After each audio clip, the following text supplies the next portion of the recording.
नरेंद्र मोदी जी अब केवल नरेंद्र मोदी नहीं, भारतीय जनता पार्टी के एक साधारण कार्यकर्ता से अपने सामाजिक राजनीतिक जीवन को शुरू करके भारत के प्रधानमंत्री के पद तक पहुंचना और प्रधानमंत्री के पद से पहुंचने के बाद अंतर्राष्ट्रीय स्तर पर भारत की छवि को खड़ा करने में नरेंद्र मोदी जी एक बड़ी पहचान बन के खड़े हुए हैं। नरेंद्र मोदी हैं जिन्होंने सामाजिक सुरक्षा के विषय को गुजरात में मुख्यमंत्री के नाते और देश में प्रधानमंत्री के नाते से, चाहे वो शौचालय का विषय होगा, जनधन के खाते खोलने का विषय होगा, आयुष्मान भारत के नाते से हम 5 लाख रुपए तक का मुफ्त इलाज की आश्वस्ता देने का विषय होगा, उसी तरह कहीं उज्ज्वला योजना के माध्यम से हमने चूल्हे छुड़ा करके देश में लगभग 11 करोड़ परिवारों को गैस कनेक्शन देने का विषय होगा, जनधन में जल जीवन मिशन के माध्यम से हर घर नल से जल, इस विषय में पानी की कमी के विषय को लेकर उसको खड़ा करने का मामला रहा होगा। आज़ादी के लगभग 45-47 साल भी गाँव में बिजली नहीं पहुंची तो हर गांव में 2019 तक बिजली पहुंचाने का आश्वासन देकर के, वादा करके 2018 में पूरे करने का विषय होगा। अब 2024 तक हर घर में बिजली, उसको देने का विषय रहा होगा। किसानों को किसान सम्मान निधि, ऐसे कई तरह के प्रयोग, केवल ऐसा नहीं कि राजनीतिक घोषणा थी, देश की सांस्कृतिक विरासत को भी खड़ा करने में नरेंद्र मोदी जी का या उस सरकार के नेतृत्व में चलने वाली सरकार का विशेष योगदान। भारत में 370 को समाप्त करना, भारत को एकरूपता देना, देश में राम मंदिर का निर्माण सुप्रीम कोर्ट के आदेश के बाद उसको भव्यता से निर्माण किया जाए, इसमें भी उनका योगदान। इसके साथ साथ चाहे हम कह सकते हैं काशी विश्वनाथ का मंदिर होगा, महाकाल का होगा, या फिर उज्जैन के मंदिर का होगा, इस तरह की चीजें। अभी हाल में G20 करके भारत की सर्वोच्चता को प्रकट किया। यूक्रेन रूस के संकट के समय भारत के विषय को लेते हुए हमारे सब विद्यार्थियों को सुरक्षित बाहर निकालने का विषय, वैक्सीन समय कोविड के टाइम पर संपूर्ण विश्व में हमने अपनी कीर्तिमान बनाकर 3 वैक्सीन बनाने की बात, और उसके साथ साथ हम दूसरे 140 देशों को वैक्सीन उपलब्ध करा के जो वसुधैव कुटुंबकम की बात है उसको साक्षात चरितार्थ करने की बात, देश के 80 करोड़ लोगों को कोविड के टाइम पे कोई भूख से नहीं मरे, इस कारण से मुफ्त अनाज, जिसको योजना को आज भी चलाने का काम नरेंद्र मोदी जी कर रहे हैं। ऐसे यशस्वी प्रधानमंत्री का आज जन्मदिन है। हम उनकी दीर्घायु की भी काम करते हैं, स्वस्थ रहने की कामना करते हैं और लंबे समय तक उनके नेतृत्व में भारत विश्व पटल के ऊपर एक बड़े प्रतिबिंब के रूप में निकल करके आए, इसकी हम कामना करते हैं। आज केंद्र में नरेंद्र मोदी जी की सरकार विश्वकर्मा योजना की शुरुआत कर रही है। मैं कह सकता हूं कि उनमें कई जो मैंने प्रयास किए, जहां समाज में आर्थिक दृष्टि से पिछड़े वर्ग के लोगों के लिए उत्थान की बातें थी, इसमें भी हमारे हाथ से काम करने वाले लोग, चाहे वो लोहार होगा, कुम्हार होगा, बढ़ई होगा, इस तरह सब काम करने वाले लोगों के लिए विश्वकर्मा योजना की शुरुआत नरेंद्र मोदी जी के नेतृत्व में आज केंद्र की सरकार कर रही है। 1 लाख रुपए का लोन केवल 5% ब्याज के ऊपर, और उसके साथ साथ जो उनके पास यंत्र होंगे, टूल होंगे, उन सब टूल के लिए अलग से व्यवस्था, पैसे की व्यवस्था की आश्वस्ता इसमें इस योजना के तहत है। 3 साल में अगर रिपेमेंट कर देते हैं तो उसके ऊपर 3 लाख रुपए का और लोन की व्यवस्था। लगभग इसके बीच में जो गैप होता है ब्याज का, उस सारे ब्याज को, क्योंकि 5% ब्याज के ऊपर दे रही है सरकार, और टोटल ब्याज जो अंतर आएगा बैंकों से लेने पर, उस ब्याज की भरपूर्ति केंद्र सरकार करेगी। 16,000 करोड़ का कुल बजट इस योजना के तहत अभी प्रारंभिक रूप से रखा है। आवश्यकता अनुसार सरकार उसको रिव्यू करती रहेगी, करने की बात होगी।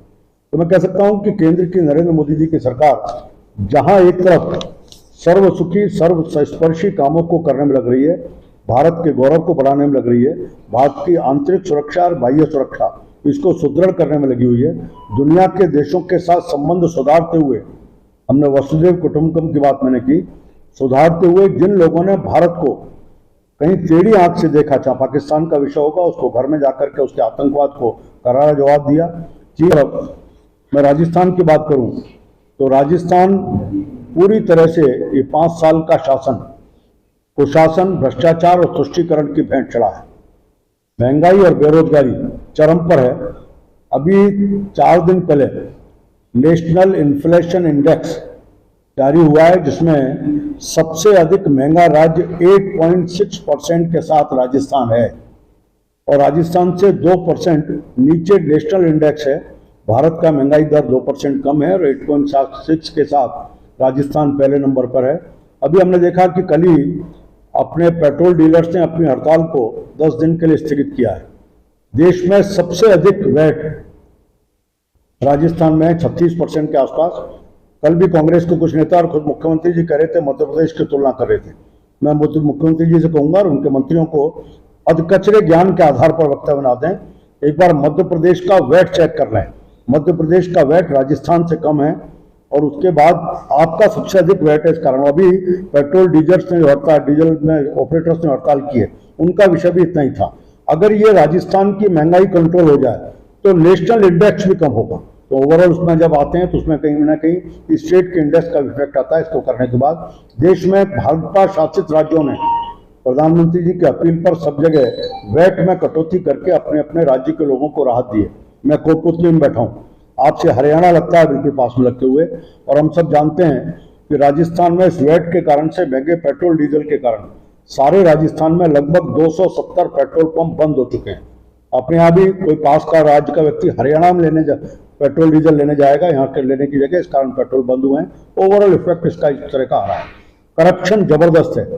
डीओआईटी का करप्शन जिसकी चर्चा लंबे समय तक है और अभी भी ईडी ने उस पर जांच दी है, उसमें मुख्यमंत्री के ऑफिस के डीओआईटी खुद मुख्यमंत्री संभालते हैं और उनके सुपरविजन में डीओआईटी में आप एक सोने की सिल्ली मिलना और उसमें 2 करोड़ से अधिक का कैश मिलना, बाद में छोटे बिना पदवी के किसी व्यक्ति को पकड़ करके मुख्यमंत्री केवल कवर अप करना चाहते हैं। इसी तरह जेजेएम का घोटाला भी पूरी तरह जल जीवन मिशन का घोटाला निकल के आ रहा है। केंद्र की नरेंद्र मोदी के नेतृत्व में सरकार ने 32,000 करोड़ दिए। 32,000 करोड़ में आज राजस्थान नीचे से नंबर 1 पर है, मतलब हम सबसे नीचे हैं और घोटाला चरम पर है। जहां जमीन के ऊपर अंदर 1 फुट भी गहराई पर नहीं होता और 5-5 फुट के गहराई के ऊपर गड्ढे खोदने का पैसा लेकर के निकाला जा रहा है। पाइप्स की क्वालिटी बहुत पुअर है। घर घर में जहाँ पाइप बनता है टंकी नहीं बनती, टंकी बनती है पाइप नहीं बनता, पाइप बनता सब बनता है तो मोटर की व्यवस्था नहीं है। पूरा घोटाला इसमें अब ईडी पहुंच गई है। ईडी ने इसके ऊपर भी अपनी जांच शुरू की और कुछ लोगों को गिरफ्तार किया। पेपर लीक राजस्थान का एक बहुत बड़ा भ्रष्टाचार का भी, युवाओं के सपनों को तोड़ने का भी बड़ा मामला है। जिस पेपर लीक में रीट को, जिसमें मुख्यमंत्री जी ने कहा था जब कार्यक्रम परीक्षा हो रही थी उनका रीटोत्सव होगा और Guinness book of world record में इसको हम दर्ज कराएंगे, आज हिंदुस्तान का सबसे बड़ा चीटोत्सव सिद्ध हुआ। खुद मुख्यमंत्री का ऑफिस इसमें इन्वॉल्व है। मुख्यमंत्री के दरबार में बैठे मंत्री राजीव गांधी स्टडी सर्किल के अध्यक्ष के नाते से उनकी टीम सारी इस रीट की परीक्षा को करा रही थी। उस रीट को आज फिर उसमें भी ईडी आई है और ईडी ने अपनी कार्रवाई शुरू करते हुए कुछ लोगों को गिरफ्तार करने का काम किया, जिसके ऊपर मुख्यमंत्री जी की सरकार लिपापोती कर रही थी। आरएएस की परीक्षा और आरएएस के द्वारा ओवरऑल बाबूलाल कटारा, जिन्होंने खुद ने कहा कि मैंने अपनी नियुक्ति के लिए 1.5 करोड़ दिए थे। बाबूलाल कटारा को मुख्यमंत्री ने, पॉलिटिकल अपॉइंटी हैं, मुख्यमंत्री ने नियुक्त किया। वो पकड़े गए करप्शन के मामले में, ईडी ने उनको भी गिरफ्तार किया है। और इस सारे मामले में अब तक कुल मिलाकर के 16.8 करोड़ रुपया किलो तो सोना मिलता है ईडी की जांच में और 5 करोड़ रुपए का कैश। मुख्यमंत्री जी कहते हैं ईडी क्यों आ रही है? अगर ईडी नहीं आती तो आपके राजस्थान के करप्शन को पूरी तरह आप ढक देते। लूट मची हुई थी, लूट और झूठ की सरकार उसमें लिप्त थी पूरी तरह से। आज ध्यान आता है कि बिजली और पानी 2 विषय ऐसे हैं जो राजस्थान में त्राही त्राही लोग कर रहे हैं। आप अभी कुछ दिन पहले अशोक चांदना जी सरकार में मंत्री हैं, वो खुद अपने धरने पर बैठे अपनी सरकार के खिलाफ की बिजली की समस्या को लेकर के। मेवाराम जी जैन बाड़मेर से कांग्रेस के सांसद हैं, शायद तीसरी चौथी बार वरिष्ठ नेता हैं। वो पानी की समस्या को लेकर के कई दिन से धरने पर बैठे हुए हैं। लगातार राजस्थान में जगह जगह विषय को उठाया जा रहा है। एक तरफ इन्होंने चुनाव में वादा किया था कि हम बिजली की कीमतों में वृद्धि नहीं करेंगे। अब तक 17 बार फ्यूल चार्ज में बढ़ोतरी और 7 बार बिजली की कीमतों में बढ़ोतरी करके देश की सबसे महंगी बिजली मुख्यमंत्री जी राजस्थान में दे रहे हैं। और उसके बाद भी बिजली नहीं मिल रही, कटौती हो रही है। हम जब यात्रा पर निकलते हैं तो जगह जगह लोगों का एक सर्वमान्य मुद्दा अगर है तो भ्रष्टाचार, युवा, किसान, महिला के अलावा वो है बिजली की अनुपलब्धता का, बिजली की कटौती का विषय। उसके ऊपर लगातार फ्री की योजना चला रहे हैं मुख्यमंत्री। मैं कहता हूं गाल बजाने का काम कर रहे हैं। काम कुछ नहीं। मैंने कुछ दिन पहले कहता हूँ कि उन्होंने कहा था कि हम पेंशन होल्डर्स का बात की थी, और पेंशन होल्डर्स में रामलीला मैदान जयपुर में एक बड़ा कार्यक्रम किया 1 महीने पहले। उसमें उन्होंने कहा हम 41 लाख लोगों को पेंशन दे रहे हैं, जबकि मुख्यमंत्री जी से मैं आशा करूंगा कि वो इस तरह की झूठ बोलना बंद करें। आज पेंशन होल्डर्स के लिए बैंक अकाउंट से पेंशन देने का शुरुआत की थी, तो पिछली भाजपा सरकार में जब मैं स्वयं मंत्री था उस समय हमने बैंक खाते खोल के दिए थे। राजस्थान में 94 लाख पेंशन होल्डर्स हैं, और आप केवल 41 लाख लोगों को पेंशन देकर के लोगों को आप लगभग 54 लाख लोगों की पेंशन रोकने के अपराधी आप बनकर खड़े हो गए। तुष्टीकरण चरम पर है। आज हम कह सकते हैं कन्हैयालाल का विषय रहा होगा, चाहे करौली के रामनवमी के जुलूस का विषय रहा होगा, खुद 12 में सांप्रदायिक दंगा होता है, मुख्यमंत्री जी के वहां का मुख्य आरोपी मुख्यमंत्री जी के साथ बैठ करके रोजा इफ्तार की दावत लेता है। ये सब बीचें पीएफआई को रैली निकालने की अनुमति राजस्थान की सरकार देती है, और दूसरा रामनवमी को रोकने का षड्यंत्र करती है, हनुमान चालीसा के पाठ नहीं हो इस बात का षड्यंत्र करने का काम करती है। एक वर्ग के वोट कैसे प्राप्त हों, इस नाते सांप्रदायिक आधार पर इसको रोकने का प्रयास यहाँ की सरकार लगातार कर रही है। लगभग 18 दिन की प्रत्येक यात्रा रहेगी, और उसमें हर विधानसभा को टच करेंगे। ये जो यात्रा नंबर 1 जो त्रिनेत्र गणेश से शुरू हुई है, ये 47 विधानसभा में जाएगी, और पिछले विधानसभा में हमारे पास केवल 7 सीटें हैं। अब मैं कह सकता हूँ विश्वास के साथ इनमें से अधिकांश सीटों के ऊपर भारतीय जनता पार्टी लगातार पिछले कई चुनावों से लगातार यहाँ पर भारतीय जनता पार्टी नहीं बल्कि कांग्रेस के लोग जीतते रहे, और कांग्रेस का शासन है।